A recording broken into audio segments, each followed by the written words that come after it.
कभी कभी जीवन में ऐसे मोड़ आते हैं जहां रास्ते होते हुए भी दिशा नहीं दिखती। भीड़ में रहते हुए भी इंसान खुद को अकेला महसूस करता है और तब दिल किसी मंदिर की नहीं, माँ के आंचल की तलाश करता है। आज की ये यात्रा सिर्फ एक ट्रैवल व्लॉग नहीं है, ये यात्रा है आस्था, शक्ति और आत्मा के जागरण की। आज मैं आपको लेकर चल रहा हूँ ओडिशा की उस पवित्र धरती पर जहाँ पहाड़ खुद नतमस्तक हैं, जहाँ हवा में भी मंत्रों की गूंज है और जहाँ विराजमान है माँ तारा और माँ तारिणी। यात्रा की शुरुआत हुई एक आम सड़क से, जहाँ गाड़ियाँ हैं, शोर है, भीड़ है। लेकिन जैसे जैसे हम तारा तारिणी मंदिर की ओर बढ़ते हैं, वैसे वैसे दुनिया पीछे छूटने लगती है। सड़क के दोनों ओर हरी भरी पहाड़ियाँ, ऊंचे ऊंचे पेड़ और हवा में घुली एक अजीब सी शांति। ऐसा लगता है मानो प्रकृति खुद कह रही हो, अब धीरे चलो, माँ के दरबार जा रहे हो। तारा तारिणी मंदिर सिर्फ एक धार्मिक स्थल नहीं है, ये भारत के सबसे प्राचीन और सबसे शक्तिशाली शक्तिपीठों में से एक माना जाता है। पुराणों में अनुसार जब माता सती ने योग अग्नि में अपने प्राण त्याग दिए और भगवान शिव उनका शरीर लेकर तांडव करने लगे, तब भगवान विष्णु ने अपने सुदर्शन चक्र से सती के शरीर के टुकड़े किए और जहां जहां उन अंगों का पतन हुआ, वहां वहां शक्तिपीठों की स्थापना हुई। कहा जाता है तारा तारिणी में माता के स्तन गिरे थे और तभी से ये स्थान स्त्री शक्ति, सृजन और संरक्षण का महान केंद्र बन गया। यहाँ एक नहीं, दो शक्तियां विराजमान हैं।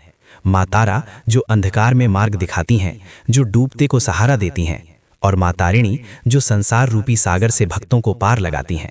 यही कारण है कि यहाँ आने वाला हर भक्त अपने जीवन की कोई ना कोई उलझन लेकर आता है और कुछ ना कुछ समाधान पाकर लौटता है। जैसे ही मंदिर परिसर के पास पहुंचते हैं, सबसे पहले सुनाई देती है घंटियों की आवाज। वो आवाज सिर्फ कानों में नहीं, सीधे दिल में उतरती है। घंटी बजाते ही मन अपने आप शांत होने लगता है, जैसे अंदर जमा हुआ बोझ धीरे धीरे उतर रहा हो। मंदिर तक पहुंचने के लिए सीढ़ियां चढ़नी होती हैं। हर सीढ़ी सिर्फ पत्थर नहीं है, हर सीढ़ी एक तपस्या है। कुछ लोग नंगे पांव, कुछ लोग नारियल लिए, कुछ लोग मन में मन्नत लिए। हर चेहरा एक कहानी कहता है। यहाँ कोई अमीर गरीब नहीं, यहाँ कोई बड़ा छोटा नहीं, यहाँ सब बस माँ के बच्चे हैं। किसी ने संतान के लिए प्रार्थना की, किसी ने बीमारी से मुक्ति मांगी, किसी ने करियर के लिए दिशा चाही और किसी ने सिर्फ शांति। मंदिर पहाड़ी की चोटी पर स्थित है, जहाँ से नीचे देखने पर पूरी धरती एक चित्र जैसी लगती है। नीचे बहती ऋषिकुल्या नदी मानो माँ के चरण धो रही हो। हवा ठंडी, आसमान खुला और मन पूरी तरह समर्पित। माँ के दर्शन होते ही शब्द साथ छोड़ देते हैं। ये कोई मूर्ति नहीं, ये एक अनुभूति है। ऐसा लगता है कि माँ सीधे आंखों में देखकर कह रही हो, डरो मत, मैं हूँ।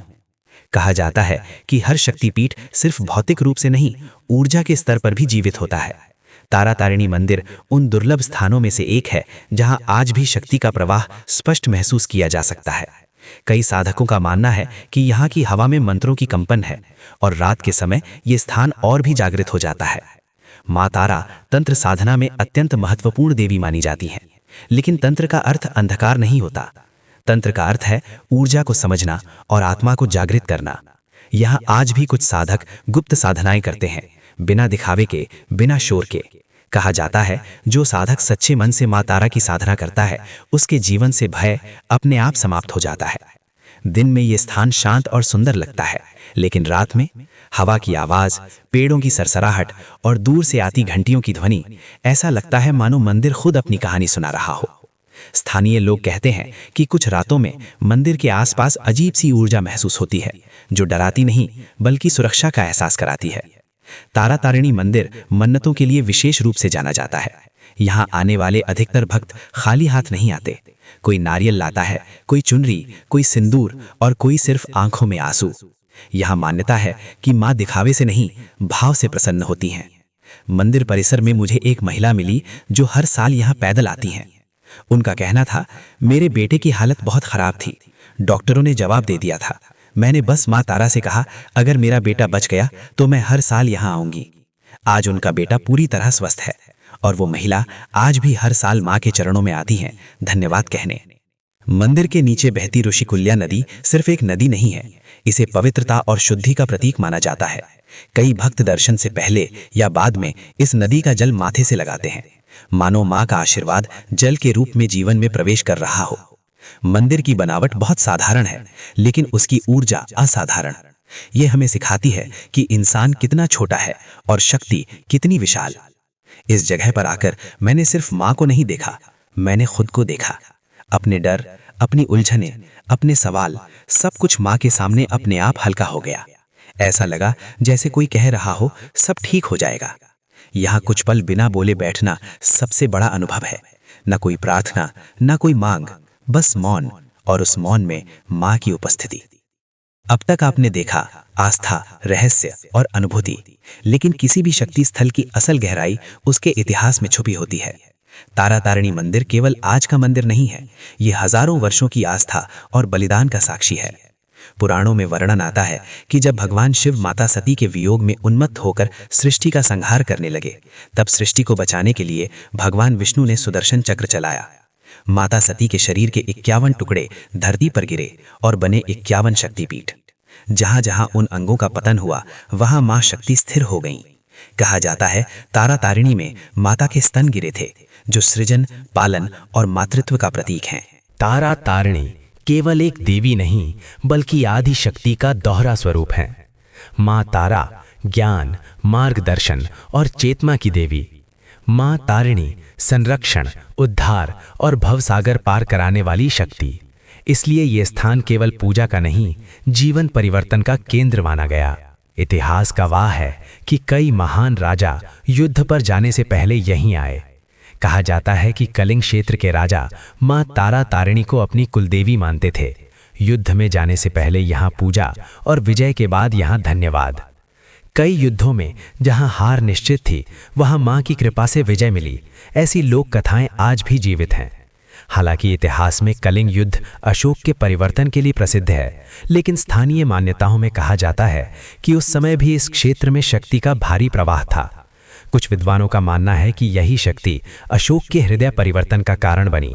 ये केवल युद्ध नहीं था, ये अहंकार का अंत था। समय के साथ मंदिर कई बार टूटा, बदला और फिर खड़ा हुआ। आक्रमण आए, प्राकृतिक आपदाएं आईं, लेकिन तारा तारिणी कभी लुप्त नहीं हुई। हर बार मंदिर का पुनर्निर्माण हुआ और हर बार आस्था और मजबूत हुई। ये प्रमाण है कि शक्ति नष्ट नहीं होती, वो सिर्फ रूप बदलती है। ये स्थान केवल राजाओं का नहीं, साधकों का भी रहा है। कई महान तांत्रिक और योगी यहाँ तपस्या करते थे। कहा जाता है कि कुछ साधक आज भी गुप्त रूप से यहाँ साधना करते हैं, बिना पहचान के, बिना नाम के। गांवों में आज भी बुजुर्ग बताते हैं कि एक बार भयंकर सूखा पड़ा, लोग भूख से मरने लगे, तब माँ की पूजा हुई और अचानक मूसलाधार वर्षा हुई। ऐसी कहानियाँ तथ्य हो या विश्वास, लेकिन एक बात तय है, ये स्थान लोगों को आशा देता है। ओडिशा में जगन्नाथपुरी भक्ति का केंद्र है और तारा तारिणी शक्ति का स्तंभ। यहाँ बिना आए ओडिशा की आध्यात्मिक यात्रा अधूरी मानी जाती है। इतिहास पढ़ना और इतिहास को महसूस करना दो अलग बातें हैं। यहाँ खड़े होकर मुझे लगा मैं केवल एक पर्यटक नहीं हूँ, मैं उस परंपरा का हिस्सा हूँ जो हजारों साल पुरानी है। अब तक आपने मंदिर देखा, इतिहास जाना, रहस्य महसूस किया, लेकिन हर यात्रा का एक ऐसा मोड़ होता है जहाँ कैमरा बाहर नहीं, अंदर की ओर घूम जाता है। सच कहूं तो इस यात्रा पर आने से पहले मेरे अंदर बहुत कुछ चल रहा था। काम का दबाव, भविष्य की चिंता और कुछ ऐसे सवाल जिनके जवाब किसी इंसान के पास नहीं होते। मैं मुस्कुरा रहा था, लेकिन भीतर मन थका हुआ था।